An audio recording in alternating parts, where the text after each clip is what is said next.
Hi, everybody. Thank you for being here today. My name is Hillary Kellner. I am the Communications Director for the Utah Department of Public Safety.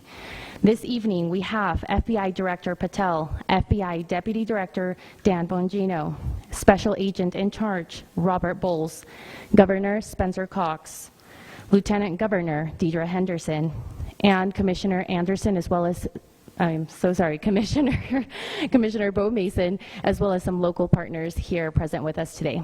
Governor will kick it off. Thank you.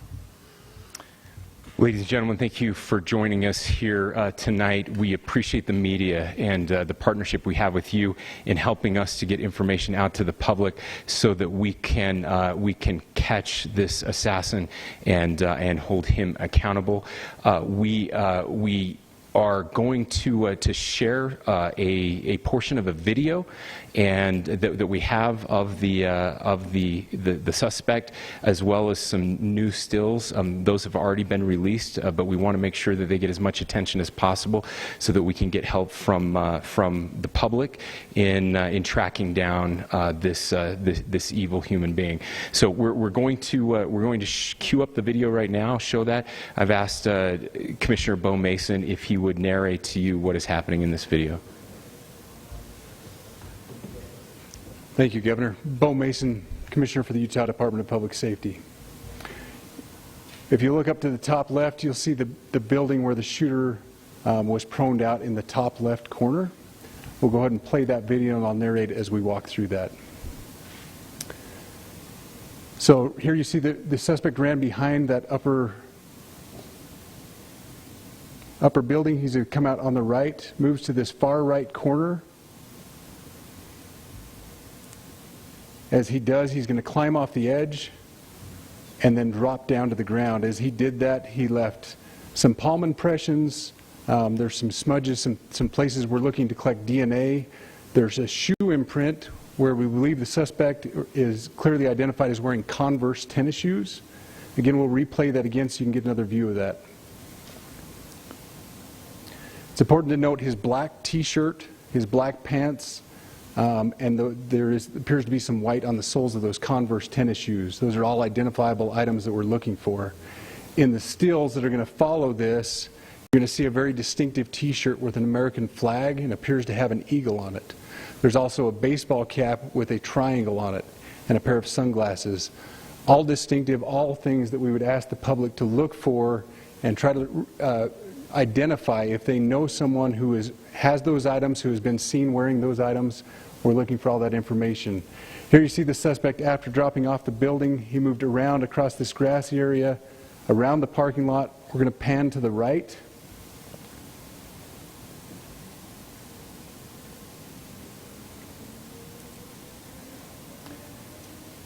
After he crosses the street, this is where he moves over into the wooded area. This is the video evidence that we utilize to track his movements and to locate that firearm in that wooded area following the discovery of this evidence. Good. You want to go to the stills? So here's the still photographs I mentioned. These have been enhanced, so these are slightly different than what we introduced earlier. Please pay close attention to the t-shirt. Like I said, very distinctive with that American flag and that eagle. The hat with the triangle and the sunglasses. If you'll go to the next picture, please. The backpack as well. All identifying features that we're hoping the public can help us identify and lead us to this suspect. Next picture.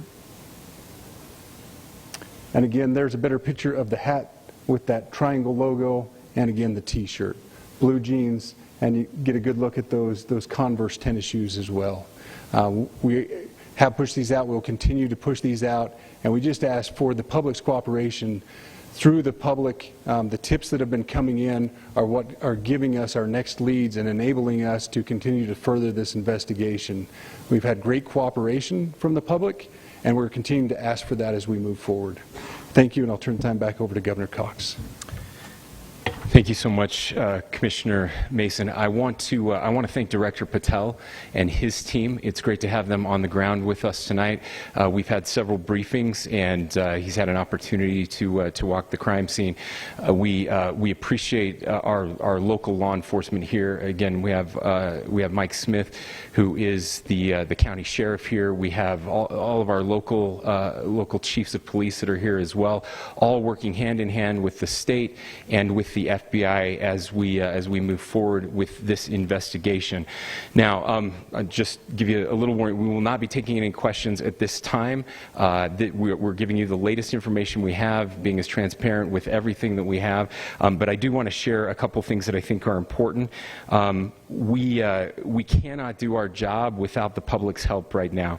The public has answered our call for action. So far, we've received more than 7,000 leads and tips. I would just note that the FBI hasn't received this many digital media tips from the public since the Boston Marathon bombing.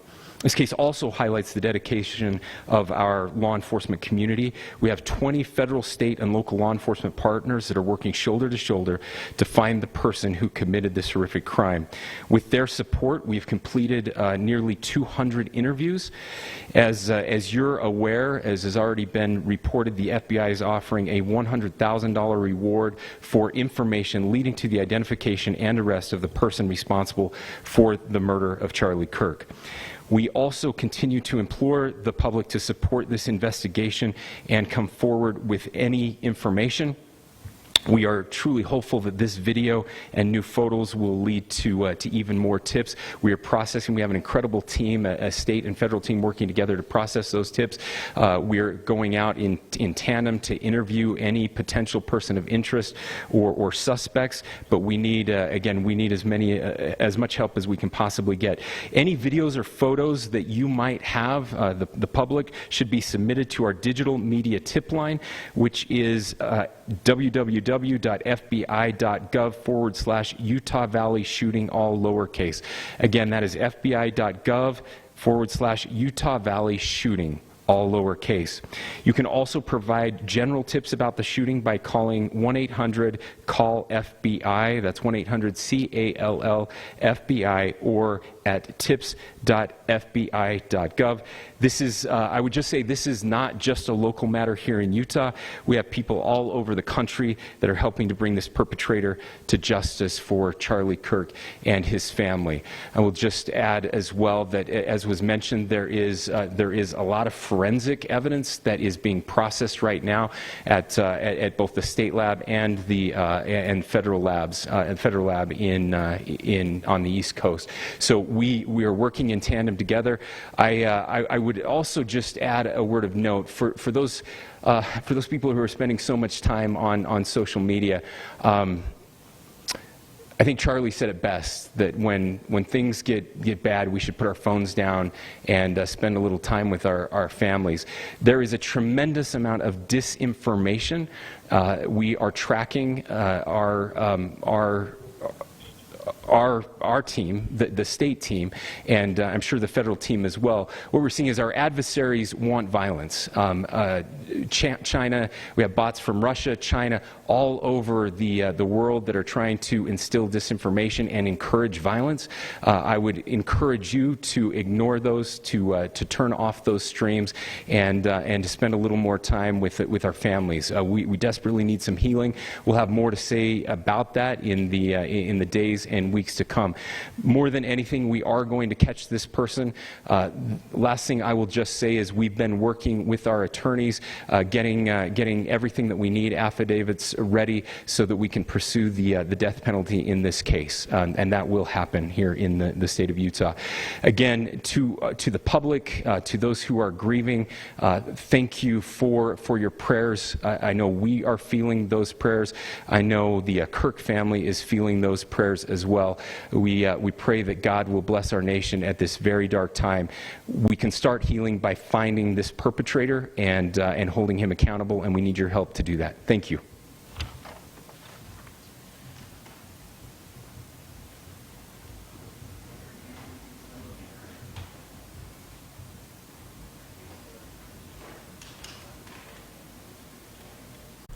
All right, guys, some astonishing updates there from Utah, from the FBI and Utah's Department of Public Safety. So we're getting all of this new information right now, and we actually saw some footage that we had never seen at that time. In fact, that footage showing that suspect that they are looking for, that they talked about having a black shirt with the American flag on it, an eagle, something that we had pointed out just before the press conference started.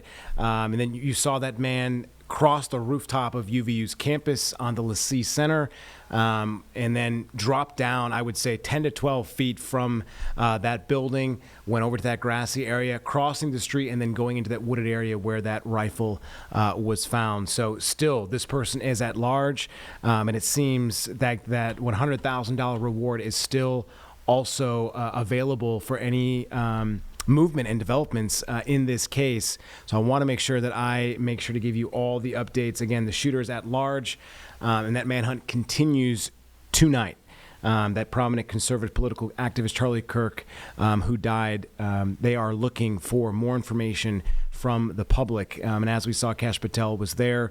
It seems like they will continue to do some more in part of their investigation, obviously. And it seemed like they did get a palm print, potentially also revealing that this shooter was wearing Converse based on a print that he left after leaving the roof and hitting the ground. So again, some very minute details, but it seems like the investigation is full on in its infancy stages as they look for this person of interest. So we appreciate you watching here our extended coverage over the last hour here on WCNC Plus. Again, if you missed anything that we covered, it will be on the app. Please download and share with your friends and family to let them know the latest developing news. This is where it comes to WCNC Plus. We'll see you at 11 over on WCNC Charlotte.